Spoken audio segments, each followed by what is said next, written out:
मैंने हुंजा हर्बल मंगवाया था, विद इन टाइम आ गया है इनका, और बहुत अच्छा शहद है, मुनफरिद है, सब इस्तेमाल करें। हमने ये हुंजा हर्बल जो शहद था आपका ये मंगवाया था।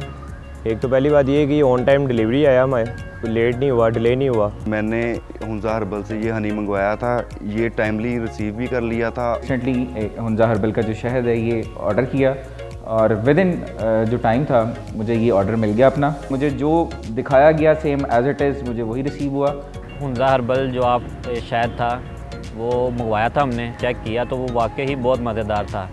हमारे जो फैमिली मेम्बर्स हैं उनको भी हमने किया है, 2-4 को हमने गिफ्ट भी किया है, उनको सबको पसंद आया, किसी का बैड रिव्यू नहीं आया इसके बारे में। मैं रियली सेटिस्फाई था इनकी सर्विसेज से। एक्चुअली मेरा वहाँ पर विजिट भी बहुत ज़्यादा है हुंजा, आई लव हुंजा, लेकिन ये हुंजा के नाम से मैंने इसको सेलेक्ट किया।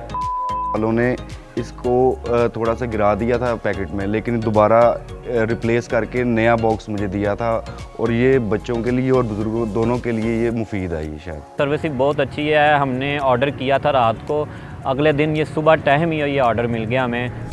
मैं इसकी प्राइस से थोड़ा कॉन्शियस था कि थोड़ी सी ज़्यादा है, लेकिन जब ओरिजिनल चीज़ आपको मिल रही हो तो पैसों की बात नहीं आती, बात आती है आपकी सेहत पर। सेहत पर कोई कॉम्प्रोमाइज़ नहीं है। प्योरिटी की वजह से जब मैंने इसको यूज़ किया तो मुझे पता लगा कि वाकई ये जो है एक ऑर्गेनिक तरीके से फूलों से एक्सट्रैक्ट किया गया हुआ है, ना कि फार्मिंग की गई हुई है। हमने प्रोडक्ट यूज़ किया, ये बेहतरीन प्रोडक्ट है, हमने आज तक ऐसा नहीं खाया, डिफरेंट है, और हमारे बड़ों ने भी कहा कि अच्छी चीज़ है।